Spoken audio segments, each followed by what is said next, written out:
La prise de conscience liée à la Covid a été particulièrement forte, et notamment en matière de mobilité, qui est l'objet de cette table ronde. Aujourd'hui, les transports représentent près d'un tiers des émissions de gaz à effet de serre en France. Alors, la question qui se pose, l'une des questions qui se pose, c'est quel chemin prendre vers des déplacements plus propres partout et pour tous, et au-delà de la réponse des pouvoirs publics qui a été évoquée précédemment avec le plan de relance et les 11 milliards d'euros qui vont être consacrés à la mobilité. Quel rôle pour les entreprises dans cette transition? C'est sur ces interrogations-là qu'a planché ce groupe de travail, avec une coprésidence qui, sur le papier, détonne. On a l'opérateur ADP, numéro 1 mondial des aéroports, et le groupe de réflexion Shift Project, qui propose notamment de limiter les déplacements en avion. Laura Folia, donc, du Shift Project, également consultante en mobilité bas carbone. Edward Arkwright d'ADP. Bonjour à tous les deux. ADP, Shift Project, l'attelage a priori explosif. A posteriori, finalement, la convergence a été possible, en tout cas sur ces questions de mobilité du quotidien. Vous allez nous présenter vos 5 propositions. Chacun des groupes de travail a fait 5 propositions. Les vôtres, la première d'entre elles, Edward Arkwright, elle porte sur un cadre préalable, l'idée de fixer un cadre préalable à l'installation d'une entreprise. Bien, bonjour à tous. Donc ces propositions, c'est bien celles du groupe de travail. Je pense qu'on peut se faire, on s'en fait l'interprète, mais vous avez dans la brochure la composition, c'est important de le rappeler, c'est pas seulement celle de l'une ou de l'autre qui va les présenter. Donc la première, elle est très simple, elle part de l'idée que le trajet, les déplacements professionnels, c'est une des principales sources d'émissions de CO2. C'est également un élément extrêmement important de la qualité de vie des salariés, et c'est avant toute chose l'accès à l'emploi. Dans une période où on va beaucoup parler de difficultés d'emploi et de difficultés sociales, ce déplacement professionnel, c'est d'abord la question de comment on accède à l'emploi. Et donc la proposition, elle est extrêmement simple. On a des obligations légales ou réglementaires qui existent déjà sur des plans de déplacement ou de mobilité d'entreprise à partir d'une certaine taille ou dans la vie de l'entreprise. Nous, ce qu'on dit, c'est qu'il faut s'interroger avant de s'installer quelque part, avant d'étendre une infrastructure, avant de la modifier, sur l'impact que ça va avoir sur les déplacements à la fois des salariés qui viendront travailler sur ce site, mais également des autres salariés de l'emprise. Et donc c'est cette invitation à se mettre autour de la table avec les autorités organisatrices des mobilités, avec les autres entreprises du bassin d'emploi, à laquelle nous invitons par cette proposition, qui invite à faire précéder une nouvelle implantation ou une nouvelle installation ou une nouvelle extension de cette discussion sur les plans de déplacement de mobilité, avec une finalité que vous allez retrouver dans la proposition numéro 2 que Laura va vous présenter, qui est une invitation à ce que, évidemment, ces plans de déplacement favorisent les transports décarbonés. Oui, la deuxième proposition, Laura, elle porte sur le renforcement du plan de mobilité employeur. Oui, en effet. Donc, bonjour à tous. En effet, elle part du constat que le plan de mobilité est un outil potentiellement très efficace, très important pour la décarbonation des déplacements des employés, et en même temps, pas suffisamment utilisé. L'ADEME parle de 8% des employeurs qui en ont l'obligation, qui le mettent effectivement en place. Donc l'idée de la proposition, c'est d'insuffler une dynamique, une nouvelle dynamique à ces plans de mobilité, en créant donc une obligation d'évaluation du bilan carbone des déplacements domicile-travail, et de publication de ce bilan, notamment dans le reporting intégré. Donc une incitation à le faire. Il y a un deuxième volet qui est celui du stationnement et de la prise en compte du stationnement en tant qu'axe fondamental dans le plan de mobilité. Pourquoi? Parce qu'on a constaté que les entreprises qui utilisent ce levier, en plus des incitations à l'utilisation des modes actifs et partagés, modes actifs marché vélo et partagés, donc on entend les transports en commun et le covoiturage, ont des meilleurs résultats. Par exemple, en plaçant les places de stationnement pour les vélos, pour le covoiturage plus proches des entrées, par rapport aux places de stationnement pour les voitures, et également les arrêts des transports en commun pour faciliter l'accès à ceux qui viennent avec d'autres modes. Je vais juste faire un exemple qu'on a rencontré lors de l'élaboration du guide pour une mobilité bas carbone. La même entreprise qui a mis en place un plan de mobilité sur 2 sites différents. Donc, mêmes actions, covoiturage, transport en commun, vélo. Sur un site, le stationnement est contraint parce que c'est un centre-ville dense. Donc, seulement les gens qui viennent en covoiturage ou les gens qui ne peuvent pas faire autrement, puisqu'il y en a aussi qui ne peuvent pas venir autrement qu'en voiture, ont droit à stationner dans l'enceinte de l'entreprise. Les autres stationnent à l'extérieur, mais c'est payant. Sur l'autre site, c'est un site où il y a beaucoup plus de disponibilité foncière. On peut stationner gratuitement à l'extérieur. Eh bien, ils ont évalué leur plan de mobilité 5 ans après. Et en fait, dans le deuxième site, on est passé de 79% de gens qui venaient en voiture à 71%. Et sur le premier site, on est passé de 70% à 30%. Donc, une véritable transition. Oui, donc l'idée, c'est vraiment d'inciter les comportements vertueux en utilisant et en renforçant ce plan de mobilité employeur. Il y a un mot que vous avez utilisé, Laura, qui est important et qui revient dans la 3e proposition. C'est celui de l'évaluation. Et donc, cette 3e proposition propose aussi de renforcer, cette fois, l'évaluation et les déplacements professionnels des salariés. Alors, on arrivera à progresser, enfin, on peut miser sur la réglementation, la contrainte, la loi, les règlements, etc. etc. Je pense qu'il faut aussi beaucoup s'appuyer sur la responsabilité. Donc, si on veut permettre aux employeurs ou aux entreprises d'exercer cette responsabilité, il y a des dispositions qui existent, mais également permettre aux salariés d'exercer leur responsabilité individuelle.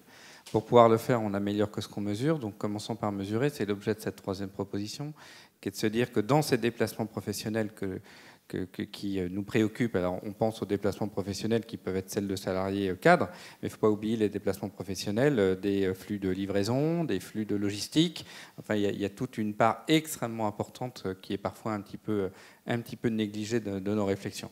Et donc, pour pouvoir les mesurer, ce que nous invitons à faire, c'est à créer des compteurs individuels. Les compteurs individuels, ça permet à chaque salarié de mesurer l'empreinte carbone de ses propres déplacements. Ça a on en attend 3 finalités positives. La première, l'impact sur les décisions de chacun. J'ai le choix entre 2 ou 3 déplacements. On a tous eu ça.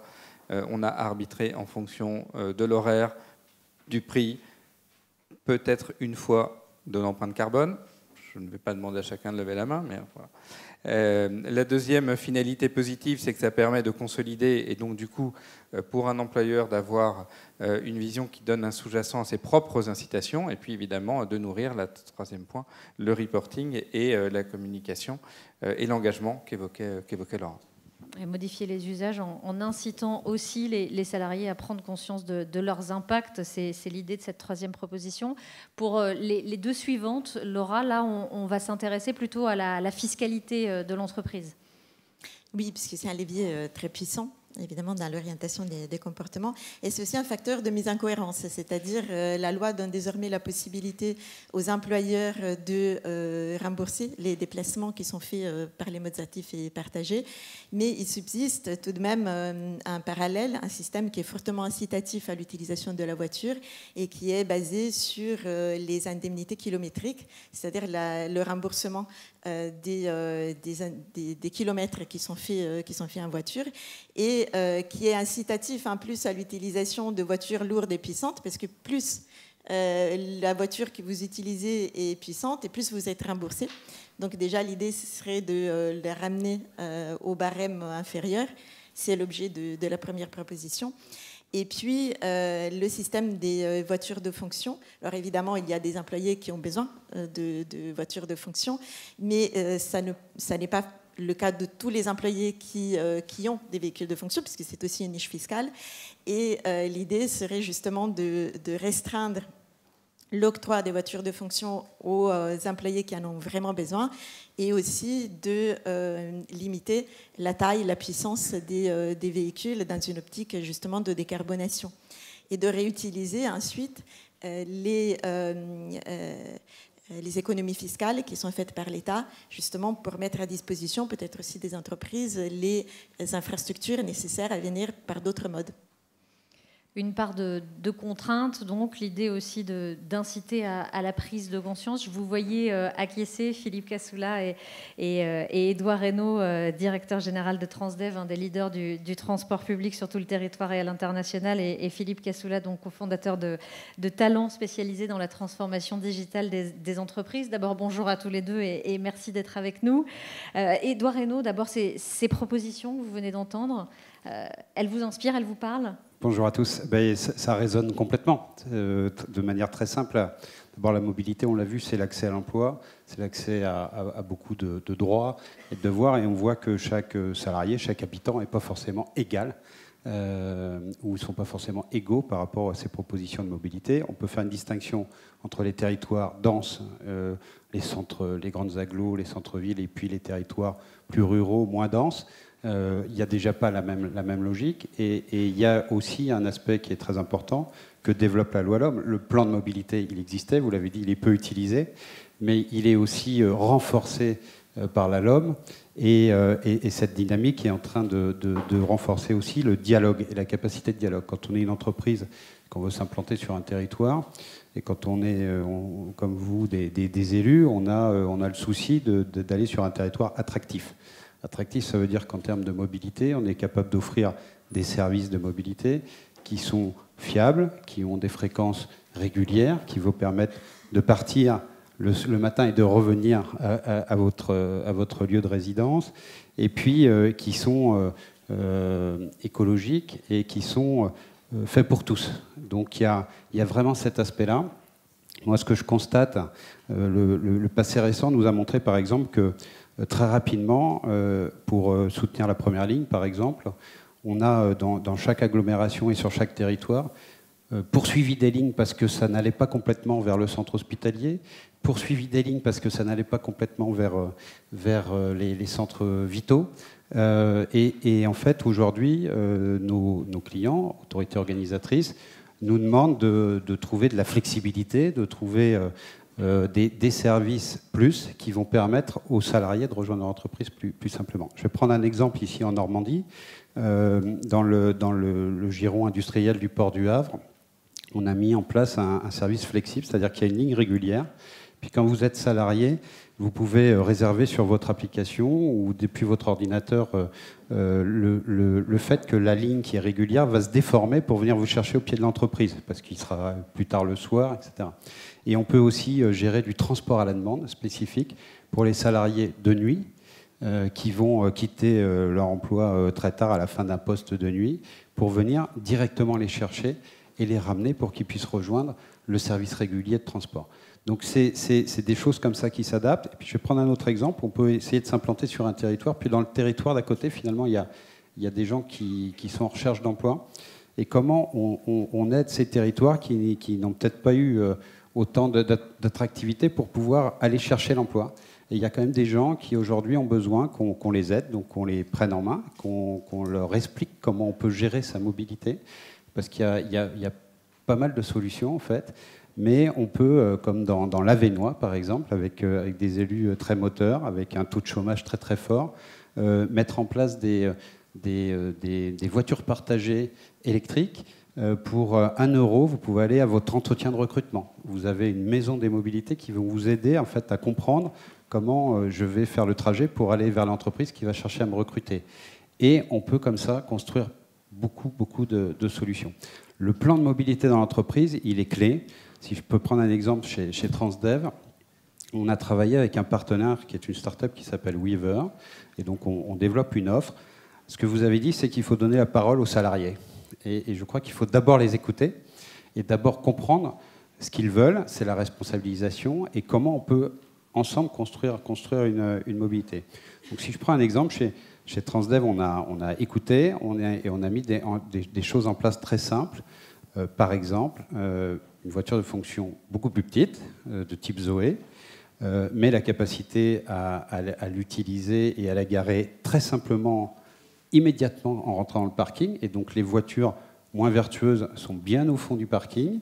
Et puis également pousser la démarche de dire l'été, vous avez peut-être besoin d'une voiture plus grosse. Et donc vous avez un forfait qui vous permet de partir en vacances avec l'ensemble de votre famille, avec une voiture peut-être un peu plus grosse, idéalement hybride, Mais en tout cas, utiliser ces moyens-là. Et puis tous les moyens de transport précis, c'est-à-dire que les parkings à vélo avec la recharge électrique, je peux vous garantir que ça foisonne de vélos électriques.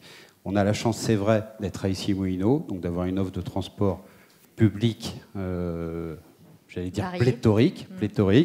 Et je crois que le plan de mobilité, c'est aussi l'aiguillon qui va permettre au territoire de comprendre qu'il faut peut-être désaturer un peu l'urbain, peut-être utiliser davantage les vélos, et puis peut-être travailler davantage sur le périurbain, sur la manière dont on peut arriver dans les agglos aussi, de manière beaucoup plus simple, en développant de l'offre à cet endroit-là.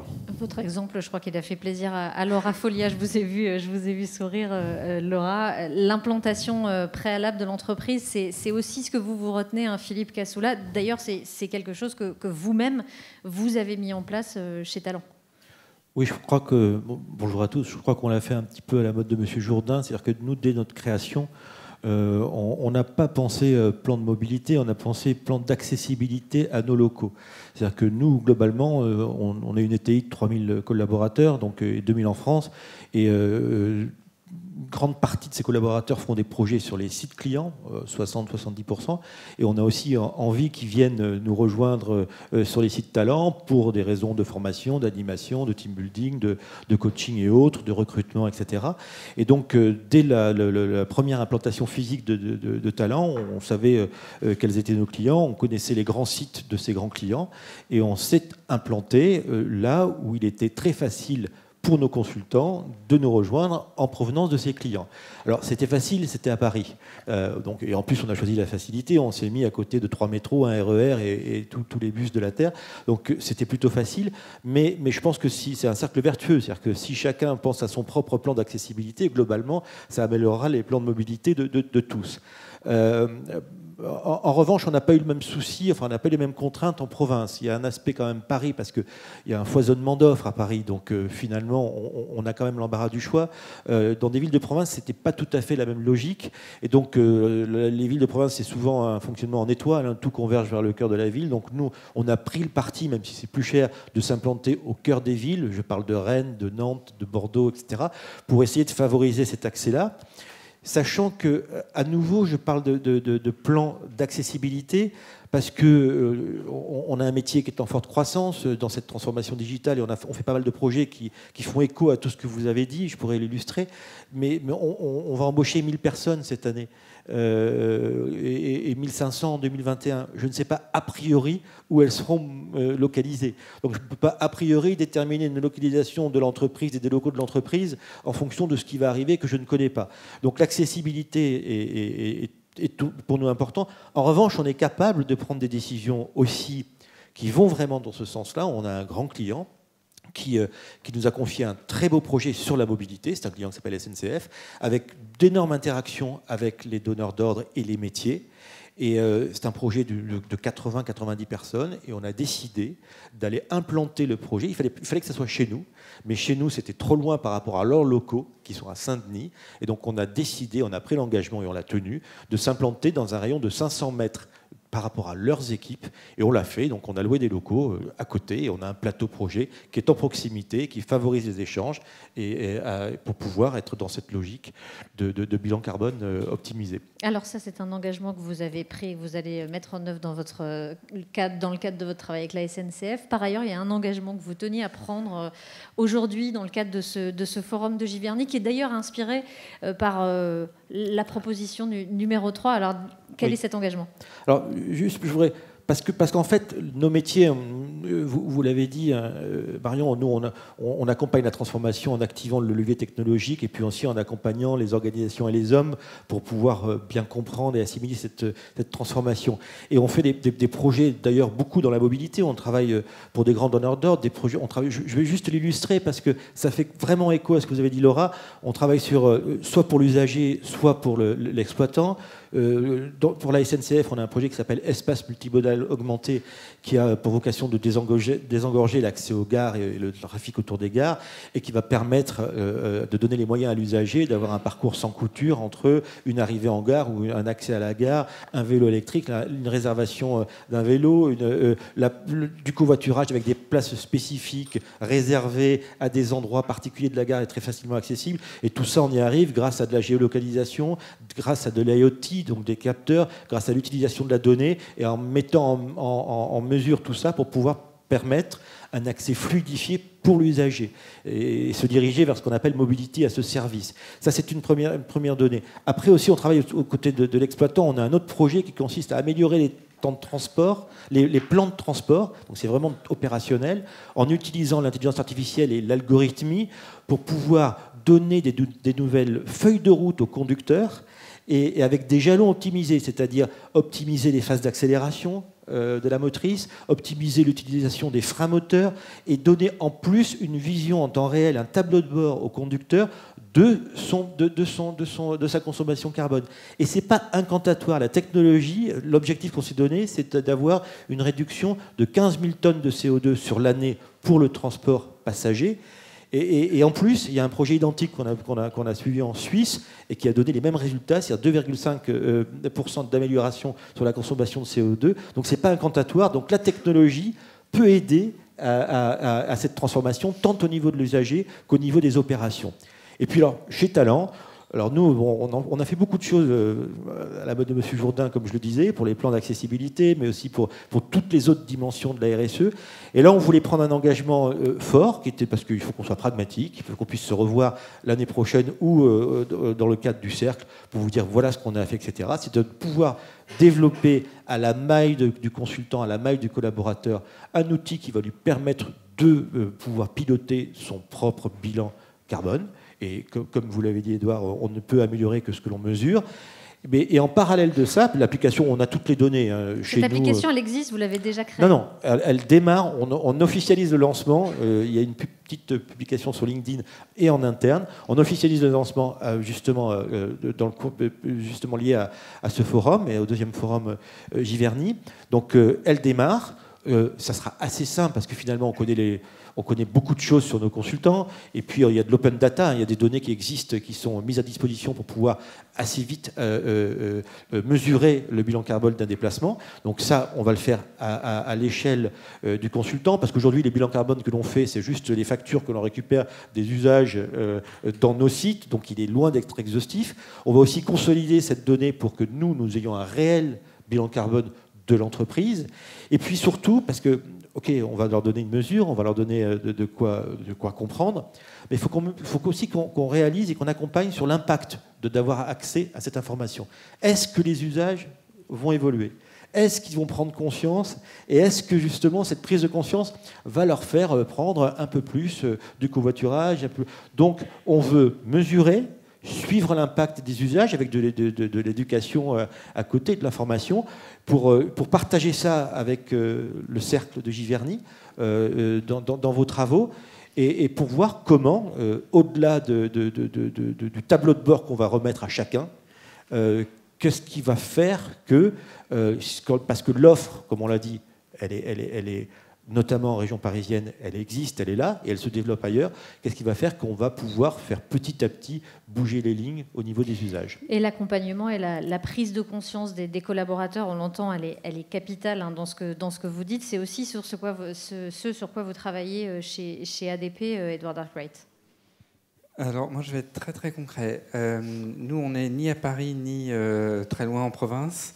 Si je prends l'exemple de Roissy, vous êtes dans un territoire que beaucoup d'entre vous connaissez ou pratiquez comme client, passager. Il y a 90 000 salariés, la moitié habite à moins de 20 km et 90% viennent en voiture individuelle. La plupart travaillent en horaire décalé et ne sont pas positionnés ni sur le réseau du RER, ni sur un réseau de voies ferrées normal. Voilà. Donc la problématique de l'accès à l'emploi, elle est extrêmement triviale et extrêmement pratico-pratique. Et donc, le premier piste de travail pour nous, c'est comment ne pas raisonner ADP seul, mais raisonner bassin d'emploi. En l'occurrence, c'est 90. Donc là, ça veut dire un plan de déplacement inter-entreprise. L'outil existe, certains d'entre vous en avez déjà. Comment on est capable de, du coup, mettre en place des outils inter-entreprise. On l'a fait sur une plateforme de covoiturage gratuite ouverte à tous les salariés de la plateforme. Honnêtement, ce n'est pas un grand succès jusqu'à maintenant, parce que je pense qu'on n'a pas réussi à aller assez loin chez les autres entreprises et avec les autres employeurs. Et ça veut dire aussi un dialogue avec les collectivités. Et il y a un outil dans la loi mobilité qui s'appelle les sous-AOM, donc les sous-autorités organisatrices de mobilité, qui, à mon avis, peut être un outil qui se regarde sur des sites. Premier exemple. Deuxième exemple, les comportements individuels. Donc nous, on a un tiers de notre flotte de véhicules légers qui est propre, on va résolument vers le 100%. On a fait des réunions publiques, notamment sur l'aménagement de l'aéroport. On a découvert l'appétence pour la piste cyclable dans l'aéroport et l'accès en vélo à l'aéroport. Alors pour ceux qui pratiquent Roissy, ça peut surprendre, mais depuis qu'on a relancé ce projet-là, c'est un énorme succès. Les amateurs de Strada regarderont l'usage du vélo sur Roissy, et on a tout un plan sur les pistes cyclables qui est assez étonnant. Et puis, troisième exemple, travailler sur les nouveaux modes. On s'est énormément battu avec nos amis et nos collègues d'Air Liquide il y a 2 ans pour réussir à implanter 2 stations à hydrogène, l'une à Roissy, l'autre à Orly, pour les flottes de taxis Hype, qui du coup précèdent l'arrivée de l'hydrogène. Ça nous a amené à ouvrir des problématiques d'assurance, des problématiques de flux logistiques extrêmement intéressantes. Voilà, trois petits exemples qui ouvrent le jeu. Et Édouard Reynaud, la décarbonation de la flotte, justement, c'est aussi ce sur quoi vous travaillez chez Transdev. Tout à fait. D'abord, juste pour préciser, on est le numéro 1 des tramways en France. On est le leader européen de la mobilité électrique, puisqu'on a déjà plus de 1200 bus et cars et tramways. Et également, nous sommes le numéro 1 ferroviaire de la mobilité électrique en Suède, en Allemagne, et également aux Pays-Bas et en Nouvelle-Zélande, et bientôt en France. Et évidemment, nous, notre enjeu, c'est d'accompagner les collectivités pour les aider à mener cette transition. Et cette transition, on la mène uniquement en co-construisant les solutions. Je crois parler d'hydrogène sur Roissy, c'est évidemment des sujets sur lesquels nous travaillons. On le fait sur l'aéroport de Toulouse, par exemple, mais on le fait aussi dans un bassin qui s'appelle Lens-Liévin, avec une ligne régulière de bus hydrogène, avec 6 bus hydrogène. Donc on expérimente, par exemple sur l'hydrogène, mais on va beaucoup plus loin aujourd'hui sur l'électrique. Sur l'électrique, c'est par exemple la ligne Ibis-Way à Nantes qui permet d'être très très efficace avec beaucoup de fréquences et avec beaucoup de fiabilité. Mais c'est aussi à Valence monter le réseau à plus de 20% d'électrique et également de l'électricité finalement fléchée via la CNR parce qu'il y a des bassins hydroélectriques. C'est avec Île-de-France Mobilité une expérimentation, par exemple, autour d'un incinérateur de Créteil qui va produire de l'électricité surabondante par rapport à sa production de vapeur et d'électricité et qui va faire une station hydrogène au pied de l'incinérateur avec un dépôt de bus qui va utiliser l'hydrogène produite. Donc il y a beaucoup de champs d'expérimentation et de développement. Mais aujourd'hui, c'est déjà une réalité. Vous allez à Amsterdam, vous êtes 100% électrique. Et vous êtes aujourd'hui on est en train d'imaginer, de construire le premier réseau entièrement électrique. Oui. Voilà. Il y a cette offre sur laquelle il faut travailler, et puis il y a les usages aussi, Laura Folia, qu'il faut modifier. C'est le sens du guide pour une mobilité bas carbone que vous avez présenté avec le Shift Project en février dernier. Oui, tout à fait. Les avancées technologiques sont importantes, mais ce n'est qu'un pilier de la décarbonation. Les 2 autres piliers étant la réduction des distances de déplacement, se déplaçant moins ou moins loin, et le passage, le report modal, c'est-à-dire le passage de l'utilisation de la voiture tout seul à la mobilité partagée, donc un transport en commun ou un covoiturage, ou la mobilité active, c'est-à-dire la marche et le vélo.